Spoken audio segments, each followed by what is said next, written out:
Je m'appelle Lucien Dubois, et au mariage de ma sœur, son beau-père m'a regardé comme si je n'existais pas.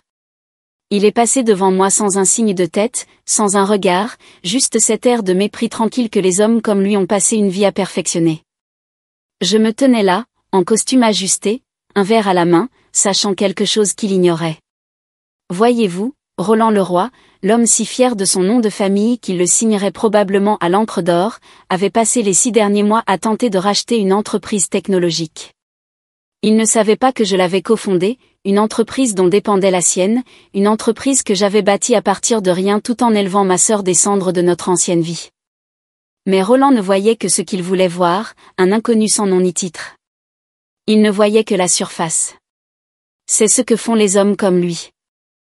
Et franchement, cela me convenait, car dans quelques minutes, après avoir été appelé pour un discours improvisé, je me présenterai. Et quand je le ferai, tout dans la façon dont il me regardait changerait.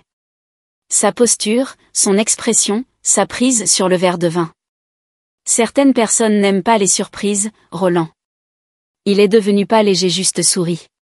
Ils disent que la partie la plus difficile de la perte est le silence qui suit. C'est vrai, mais personne ne vous parle du bruit qui précède.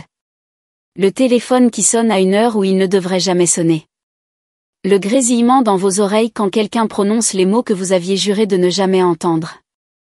Pour moi, ce fut le son de ma conseillère universitaire disant « Lucien, il y a eu un accident. Mon père était parti. » Juste comme ça. Un instant, il prévoyait un voyage pour nous rendre visite, à moi et à ma sœur cadette, Isabelle. L'instant d'après, je rentrais dans une ville natale qui me semblait déjà étrangère sans lui. J'avais 22 ans et j'étais épuisée par les examens. Isabelle avait 17 ans, à une semaine de son baccalauréat. Nous n'avions pas de mère. Elle était partie des années auparavant pour se réinventer avec une nouvelle famille.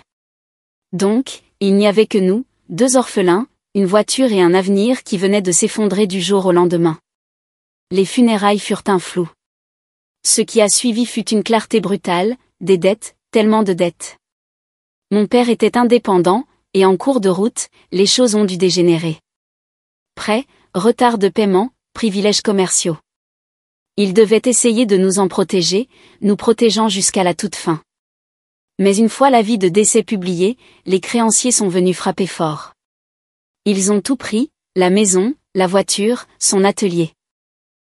Tout ce qu'il nous restait, c'était la petite valise de vêtements que j'avais préparée pour les vacances de printemps. Ma bourse couvrait les frais de scolarité, mais le loyer, l'épicerie, les frais de scolarité, nous étions seuls. Cette nuit-là, après le départ du dernier parent, et que la porte se soit refermée. Je me souviens m'être assis par terre avec Isabelle. Elle pleurait, les genoux repliés sous son sweat à capuche, et j'ai réalisé que personne d'autre ne viendrait. J'étais le seul adulte restant dans son monde. Alors, j'ai pris une décision. Je finirai mes études, trouverai un emploi, n'importe quel emploi, et nous maintiendrai à flot. J'ai pris un travail au café du campus, des quarts de nuit comme coursier, et je dormais peut-être 4 heures par nuit.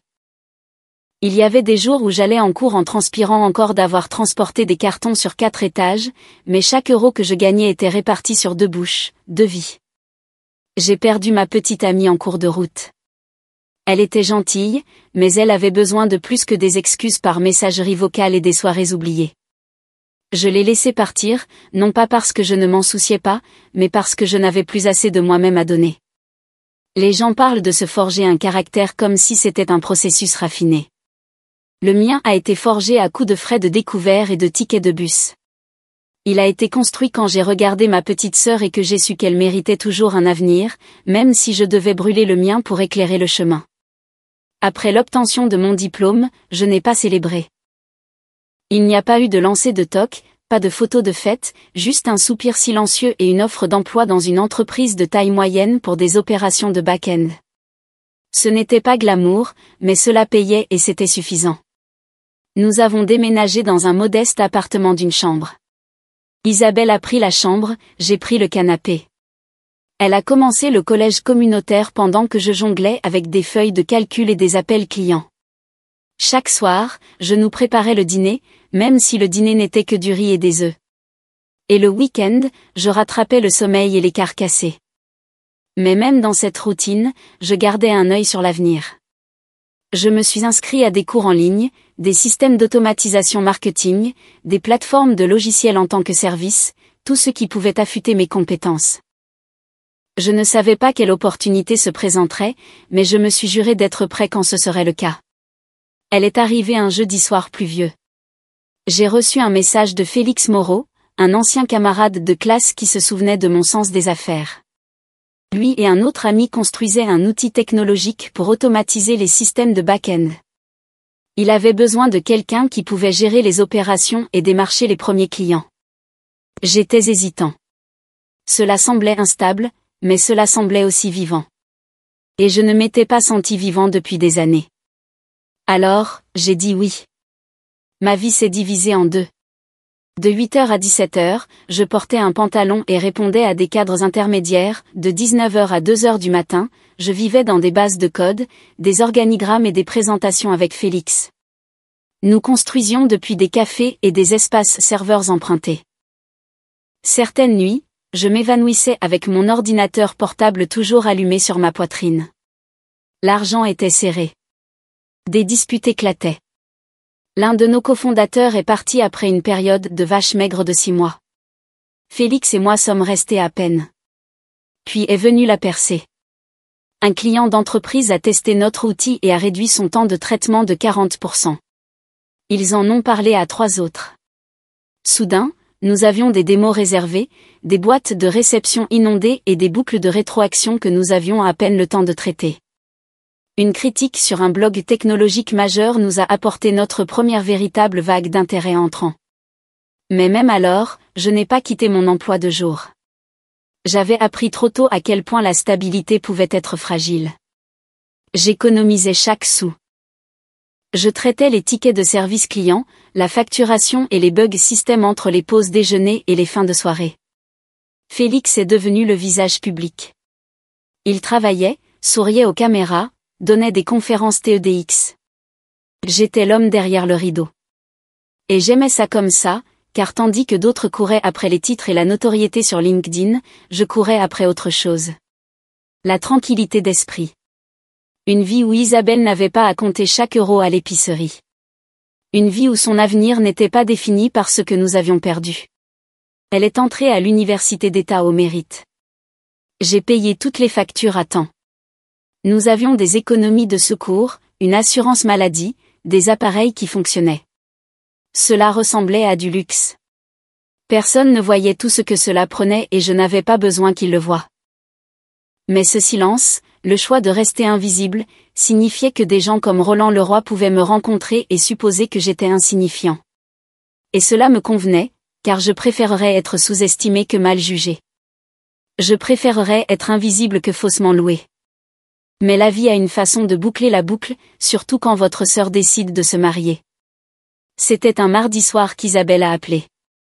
Je venais de m'effondrer sur le canapé, encore en tenue de travail, mangeant des restes de pâtes froides directement du récipient. Elle semblait essoufflée, excitée, mais aussi étrangement hésitante. « Lucien, dit-elle, j'ai quelque chose à te dire. » J'ai supposé que c'était à propos de l'école, peut-être un projet ou un stage. Je ne m'attendais pas à ces mots suivants. Je me marie. Ma fourchette s'est arrêtée en l'air. Tu te maries avec quoi? Avec Damien, dit-elle rapidement, comme pour arracher un pansement. Nous nous voyons sérieusement depuis un moment, mais je ne te l'ai pas dit parce que je ne savais pas comment. J'ai cligné des yeux. J'avais rencontré un Damien une fois en passant, mais je ne l'avais jamais entendu mentionner quoi que ce soit de sérieux. Isa, mariée. C'est énorme. Tu vas bien? Elle a ri nerveusement. Je vais plus que bien. Je suis heureuse. J'avais juste besoin de te le dire avant que les choses n'aillent plus loin. Il veut te rencontrer. Cela a attiré mon attention. Quiconque voulait épouser ma sœur ferait mieux de vouloir me rencontrer. J'étais son frère, oui, mais plus que cela, j'étais celui qui était resté. J'avais joué tous les rôles importants dans sa vie. Parent, tuteur, contact d'urgence, ami. Si quelqu'un voulait intervenir maintenant, je devais le regarder dans les yeux et mesurer la forme de son âme. Nous avons organisé une rencontre ce vendredi, juste un dîner décontracté, rien de formel, j'ai proposé de cuisiner. Je me souviens encore d'avoir ouvert la porte et d'avoir vu Damien debout, des fleurs dans une main, une bouteille de vin dans l'autre, et un sourire qui essayait un peu trop fort. Quelque chose chez lui me semblait familier. Nous avons échangé des politesses, nous nous sommes assis et avons parlé. Il était poli, bien élevé, adorait clairement ma sœur, mais il y avait quelque chose dans son nom de famille qui me tirait. Le roi, dis-je à voix haute, le retournant dans ma tête comme une pièce de monnaie. Un lien de parenté avec Roland le roi? Il a fait une pause une fraction de seconde de trop. C'est mon père. C'est là que ça a cliqué. Roland le roi était l'un de nos plus grands clients d'entreprise. Non seulement cela, il essayait activement d'acquérir notre plateforme depuis des mois. Ses emails étaient toujours truffés d'offres à peine voilées. Le genre qui suggérait qu'il pensait nous rendre service en montrant de l'intérêt. C'était un homme d'affaires pur et dur. Costumes élégants, ton plus tranchant et une réputation d'écraser les partenariats juste pour posséder les restes. Il était partout sur les blogs de l'industrie. Il n'était pas mauvais, juste méprisant, transactionnel. Et maintenant, j'étais assis en face de son fils.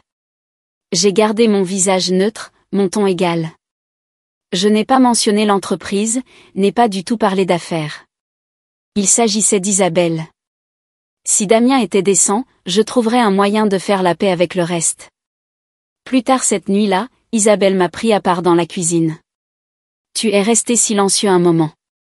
Tout va bien? J'ai hoché la tête. Je suis juste surpris. Tu l'aimes vraiment? Oui, dit-elle. Il n'est pas comme son père, Lucien. Il est gentil, stable, il écoute. J'ai étudié son visage.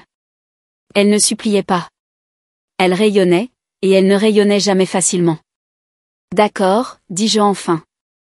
Alors je suis de ton côté. Les semaines passèrent. La planification du mariage a envahi sa vie. J'ai proposé d'aider là où je pouvais, mais je me suis tenue à distance des formalités jusqu'à la rencontre familiale. Elle s'est tenue dans un country club haut de gamme, toutes les tables recouvertes de nappes blanches et le personnel en gilet noir. Isabelle m'a demandé d'y assister et j'ai dit oui, plus pour elle que pour eux. J'ai rencontré Roland face à face ce jour-là. Au moment où je suis entrée dans la pièce, ses yeux m'ont trouvée. Il m'a rapidement examinée. Chaussures, costume, posture avant de détourner le regard. Quand nous avons été officiellement présentés, il m'a offert une poignée de main molle et a dit « Oh, vous n'êtes que son frère ». Je supposais que son père serait là. Je l'ai regardé fixement. Notre père est décédé il y a longtemps.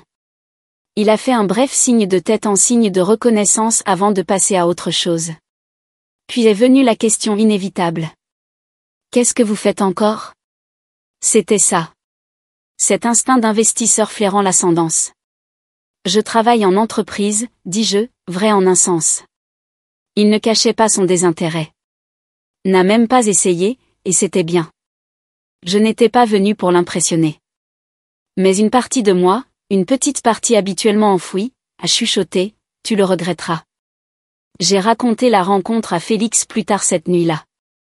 Il a juste ri et a dit, l'univers a un drôle de sens de l'humour. Les semaines ont passé et bientôt le jour du mariage est arrivé. Isabelle était radieuse, le genre de beauté qui ne venait pas seulement de la robe ou du maquillage. Cela venait de savoir que vous étiez aimé et d'aimer en retour sans peur. Elle a serré ma main avant de descendre l'allée et a chuchoté, merci pour tout. J'ai juste souri. À la réception, je suis restée à l'écart des projecteurs, discutant tranquillement avec les invités. Puis j'ai vu Roland s'approcher avec 2 autres hommes. Il est repassé devant moi, ne s'est même pas arrêté. C'était délibéré, calculé, et je n'ai rien ressenti. Rien d'autre qu'une certitude tranquille. Il ne savait toujours pas qui j'étais. Pas vraiment, mais il était sur le point de le découvrir. Je n'avais pas l'intention de parler. Il n'y avait pas de notes dans le programme, pas d'indication pour un discours du frère de la mariée. J'avais déjà joué mon rôle. J'avais accompagné Isabelle dans l'allée, je m'étais tenu droit sur les photos de famille, j'avais levé mon verre pendant les toasts. C'était suffisant. Je n'avais pas besoin des projecteurs, mais quelqu'un avait dû ajouter mon nom à la liste des orateurs. Un membre du personnel de la restauration m'a tapé sur l'épaule et a dit « C'est votre tour ». 2 minutes. J'ai cligné des yeux. Mon tour pourquoi? Elle a désigné la scène. Le discours. Le microphone est prêt. J'aurais pu refuser. Aurais dû peut-être, mais quelque chose en moi. Un mélange de fatigue, de fierté et de souvenir m'a dit de ne pas le faire. C'était le mariage de ma sœur. La chose la plus proche que j'avais d'une fille entrait dans une nouvelle vie et la pièce ne savait toujours pas qui j'étais. Alors je me suis levée, j'ai boutonné ma veste et j'ai marché vers l'avant de la pièce. Bonsoir, ai-je commencé, ma voix ferme. Je m'appelle Lucien Dubois. Je suis le frère d'Isabelle. Cela a attiré leur attention. J'ai continué, mais je n'étais pas seulement son frère en grandissant. Après le décès inattendu de notre père, je suis devenu son tuteur. J'avais 22 ans. Elle en avait 17. Nous n'avions pas d'autre famille. Notre mère était partie depuis longtemps. La pièce a changé. Les verres ont été abaissés. Les fourchettes se sont arrêtées. Je terminais mes études quand c'est arrivé, et je ne pouvais pas me permettre de craquer. Pas quand elle avait besoin de nourriture, d'un toit, de frais de scolarité. Alors, j'ai travaillé de jour, de nuit, le week-end. J'ai dormi moins que je ne voudrais l'admettre. J'ai perdu des amis. J'ai perdu quelqu'un que j'aimais. J'ai jeté un coup d'œil à Isabelle. Elle pleurait déjà. Mais nous y sommes arrivés, ai-je dit doucement. Elle y est arrivée parce qu'elle est brillante et courageuse et qu'elle a un cœur qui m'a pardonné les moments où je n'étais pas assez. Un murmure silencieux a parcouru la foule. Même Roland, à l'autre bout de la pièce, s'était tourné vers moi. Je veux aussi dire ceci, ai-je ajouté, ma voix s'élevant un peu. Pendant ces années, en essayant de survivre, j'ai aidé à créer une start-up, une plateforme logicielle. Certains d'entre vous l'utilisent peut-être même. Cette phrase a eu plus d'impact que prévu. J'ai vu des têtes s'incliner. Quelques invités ont échangé des regards. Mon cofondateur Félix, là-bas, m'a rejoint dans un acte de foi. Nous avons commencé avec du code emprunté et des ordinateurs portables cassés. Maintenant, nous soutenons certaines des plus grandes entreprises du pays. J'ai laissé cela planer dans l'air. Et même si je ne suis pas venu ici pour parler affaires, je le partage parce que cela fait partie de l'histoire. La même histoire qui m'a conduit dans cette pièce aujourd'hui, à cet instant. Je me suis tourné vers Isabelle et Damien. Je suis fier de vous deux. Vous avez trouvé quelque chose de rare. Confiance, partenariat, joie. Et je suis honoré de me tenir ici et de dire, vous êtes prêts. Sur ce, je me suis éloigné du microphone, j'ai fait un signe de tête à la pièce qui applaudissait, et j'ai regagné ma table, mais je n'ai pas été loin. Roland Leroy m'a intercepté comme une ombre émergeant du mur. Il a tendu la main, a souri fermement. Lucien, n'est-ce pas? C'était tout un discours. J'ai serré sa main, fermement, mais sans empressement. Merci. Vous êtes le cofondateur de YE? J'ai hoché la tête. Oui, cette entreprise que vous essayez d'acheter. Son sourire a vacillé un peu. Je n'en avais aucune idée, dit-il. Pourquoi n'avez-vous rien dit quand nous nous sommes rencontrés? J'ai soutenu son regard. Parce que je voulais que vous voyiez qui j'étais quand vous pensiez que je n'étais personne. Il n'a pas répondu. Il n'avait pas besoin de le faire. Je lui ai fait un sourire poli. Profitez de la soirée, monsieur le roi. Puis je suis passé devant lui et j'ai rejoint Félix, qui a haussé un sourcil, mais n'a rien dit. Nous avons trinqué. La tension s'est dissipée. Le reste de la nuit s'est déroulé en douceur, joyeusement. Isabelle a dansé comme une femme libérée d'anciens fardeaux. Damien était gentil. Roland est resté poli. Mais quelque chose dans ses yeux avait changé. Moins de fierté, plus de réflexion. C'était bien, car je n'avais rien dit de faux et je n'avais pas tout dit non plus. Nous n'avons jamais vendu l'entreprise à Roland Leroy. Pas par colère, pas même à cause de la façon dont il m'a traité. La vérité est que les offres étaient impressionnantes sur le papier, mais j'ai appris à regarder au-delà des chiffres. Son intérêt n'était pas bâti sur le respect mutuel. Il était bâti sur la conviction que tout et tout le monde a un prix.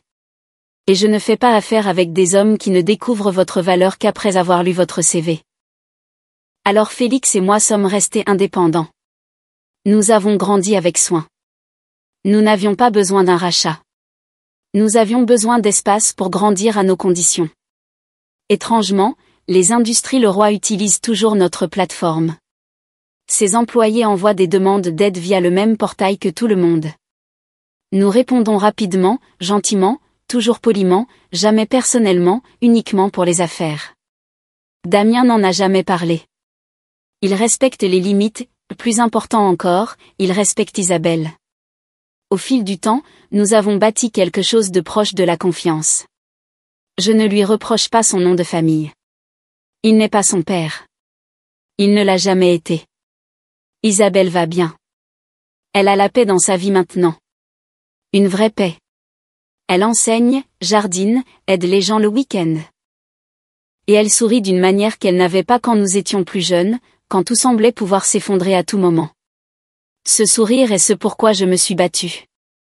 C'est le retour sur mes efforts. Parfois, les gens pensent encore que je ne suis que le gars en arrière-plan. Discret, simple. Et je les laisse penser cela parce que je connais la vérité. Ceux qui vous mettent de côté quand vous êtes silencieux sont les mêmes qui se précipiteront pour vous respecter une fois que quelqu'un aura annoncé votre titre. Mais à ce moment-là, leur respect ne signifie rien. Le vrai respect se manifeste quand personne ne regarde. Ce n'est pas une réaction. C'est un choix. La plus grande erreur de Roland n'a pas été seulement de me sous-estimer. C'était de penser qu'être invisible signifiait être sans importance. Mais je n'ai jamais eu besoin des projecteurs. Tout ce dont j'avais besoin, c'était de savoir que ma sœur irait bien. Et maintenant, c'est le cas. C'est plus que suffisant pour moi. S'il y a une chose que tout ce voyage m'a appris, c'est ceci. Vous ne vous élevez pas en étant bruyant, en forçant les gens à vous voir. Vous vous élevez en restant ferme dans ce que vous êtes, tranquillement, lentement et avec respect de soi. Quand les gens finissent par vous remarquer, que ce soit à vos conditions, pas aux leurs. Parce qu'au bout du compte, ce qui compte le plus, ce n'est pas qui vous applaudit.